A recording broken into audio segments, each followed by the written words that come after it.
bonsoir à tous et à tous. Salut les gars, je vous salue depuis Londres. Un big up à tous les mélomanes du hip-hop galsen du Sénégal. C'est avec un immense plaisir que je me joins à vous pour le cinquantenaire du hip-hop au Sénégal, et en particulier de la rap music. Je remercie au passage tous les organisateurs. Je remercie également Amassi du groupe Sikisaka, grâce à qui j'ai pu me joindre à vous. Et j'espère que ma contribution sera participative et elle me servira de repère pour, en tout cas, les jeunes générations africaines puissent comprendre comment le mouvement du rap est arrivé au Sénégal, quelles ont été les différentes étapes, quels ont été les différents cheminements. Malheureusement, je ne dispose pas de beaucoup de temps pour pouvoir tout vous expliquer, donc je vais être très bref. Je vais juste, dans mon speech, essayer de cerner les étapes les plus concernés, et après peut-être dans une autre interview je pourrais rentrer dans les détails et élaborer au point qui pourrait faire comprendre à chacun d'entre nous quelles ont été les étapes vraiment du rap galsen. Je suis vraiment très ému et très content de pouvoir participer à distance. J'aurais aimé être sur place et partager avec vous ces grands moments. Bravo pour le rap galsen, bravo pour le cinquantenaire. Et j'espère que cet événement sera un événement marquant pour les années à venir. Alors je passe aussi le bonjour à tous mes amis anciens rappeurs. Je peux parler de DJ Awadi, je peux parler de Mbaké Djoum et la génération rap 82-84. Un big up à tous les mélomanes de Thiès, de Dakar, du Sénégal, de Saint-Louis, de Louga, de Diourbel, de Tamba. Et que l'événement soit chaleureux. Je me joins à vous avec un immense plaisir. Merci. Quand est-ce que le mouvement du hip-hop a commencé au Sénégal? Je me présente d'abord, mon nom c'est Bakary Batili. Mon nom de scène c'est Bax, les gens me connaissent, j'habite Thiès. Donc pour parler du hip-hop et du rap en général, il faut d'abord expliquer aux jeunes un certain nombre de choses. C'est-à-dire que le rap est un des constituants du hip-hop. On ne peut pas le départager du hip-hop. Donc au Sénégal, les gens ont des points de repère. C'est-à-dire, qu'est-ce qui est venu avant ou qu'est-ce qui est venu après? Il faut d'abord comprendre ce qu'est le mouvement hip-hop. Le rap, comme la funk, sont des éléments du hip-hop. Le hip-hop, c'est une culture, c'est un mouvement. Ça a été au début une forme de dénonciation pour les blacks américains.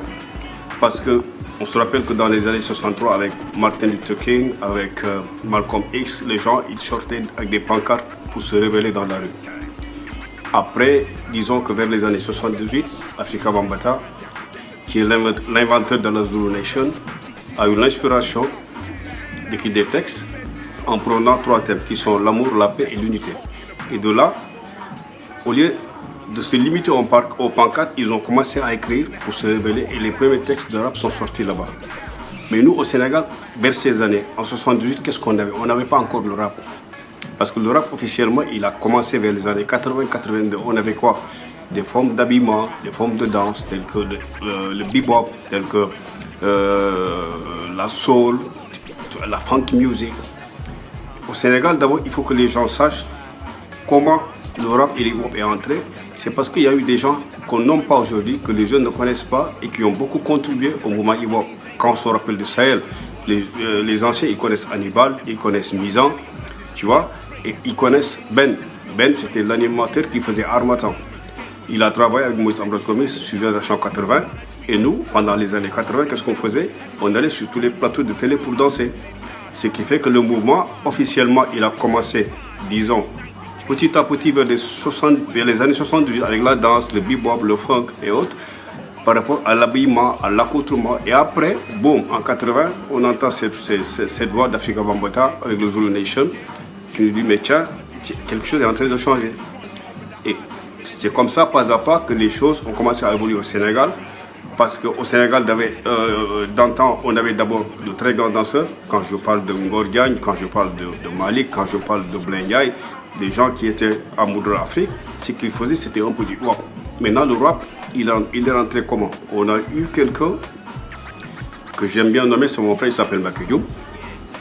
Il est venu au jour, il a fait un son, quand les gens entendaient ça, mais les gens se disaient, mais c'est quelle forme de musique? Donc je vous dis que Mbaké Djoum est l'un des précurseurs de rap. Il a été le premier à écrire le premier morceau de rap au Sénégal qui s'appelait Wadiou. À côté de lui, je peux citer un gars comme MC Lidl, qui dans la même lancée faisait à peu près ce que Mbaké faisait. Ce qui fait qu'au Sénégal, ils doivent comprendre que le mouvement rap est né avec Mbaké Diop et MC Lidl et que les Awadi, les Daradi, les Rapogeyo, ils sont venus bien après. Bien après. Moi, je vous rappelle, avec DJ, quand on s'amusait à l'amitié ou au point E, ses premiers textes de rap, DJ ne les a pas fait en tant que rappeur, il les faisait en tant qu'animateur. Et ainsi, par la suite, il a côtoyé Moïse Ambroise Gomis, qui lui a donné un coup de main. Comme ça, il a eu une émission à la télé, mais à côté, parallèlement, on avait un grand ténor, un grand connaisseur qui s'appelle Aziz Koulibaly. Il animait une émission qui s'appelle Hit Intersky, que tous les mélomanes connaissent. Donc, parler du rap au Sénégal, c'est parler de ces gens, c'est savoir l'historique, savoir que le rap est passé par eux. Ils ont été les premiers messagers et que DJ, dans sa folie, dans sa quête de vouloir pister et de savoir ce que c'est que le rap vraiment, et aller jusqu'à monter le groupe qu'on appelle le Positive Black Soul. Donc les gens vont dire qu'au Sénégal c'est PBS qui a commencé, mais DJ, PBS, ils savent qu'il y avait Mbaké Dioum. Mbaké Dioum sait qu'il y avait MC Lidl. Après, pas à pas, les choses ont évolué.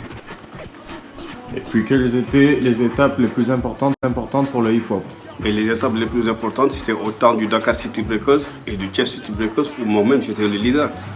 Quand on faisait les battles en 1982, on faisait des battles sur des fonds de musique de rap et on s'est défié.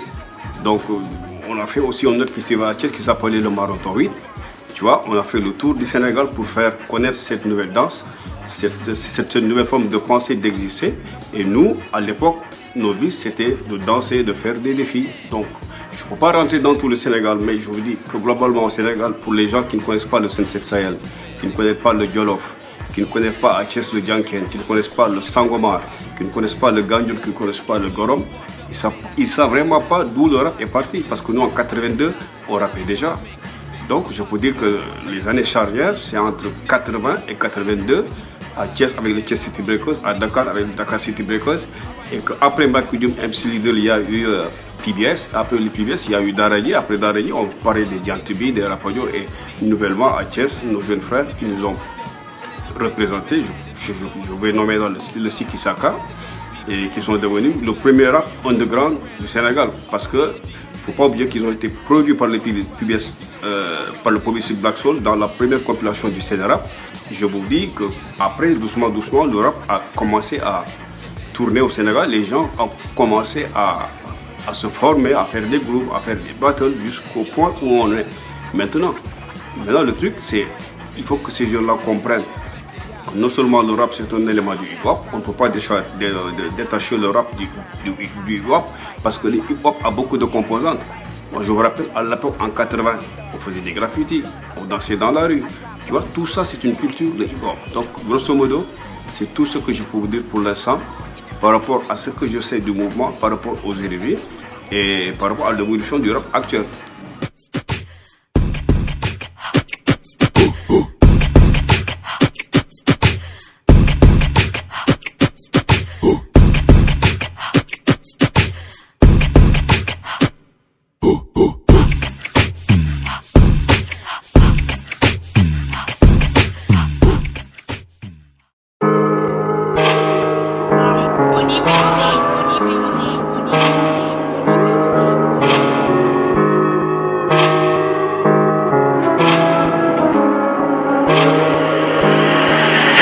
ñaa ngi teewal ba tey di ko man di ko def musul metti ñu bàyyi illar baa ngi di bay la gi leer na say xef demal wax ko sa baay bit su fokk ma jaay man bul ma tëkkale xoole ma gaay man fukki at ak lu teg ma koy man di ko def sant yàlla bi laay man ñaa ngi teewal ba tey di ko man di ko def musul metti ñu bàyyi illar baa ngi di bay la gi leer na say xef demal wax ko sa baay bit su fokk ma jaay il faut que ma jaay bit su fokk ma jaay man il faut que ma jaay il faut que ma jaay ni nga fokk ma jaay man ñoo ngi xaare ba tey di ko mën di ko def musul metti ñu bàyyi iller baa ngi di bay léegi leer na sa xef demal wax ko sa gaay bit su fokk ma jaay man bul ma tëkkale xoole ma gaay man di ko walet ba tey nag ma sentu ci kaw yore sàppa bi ci man ñaar fukki at ba si ren gaddi yaa ngi dégg yuqu si ren yow teel ma sa xandax te munoo ma yéem jàmbaar ne xaadim du wekku si kenn warul woyof ni xob dafay dëgër ni ren ñafe nekk oto gàcceel ñele di jëm indi beneen ak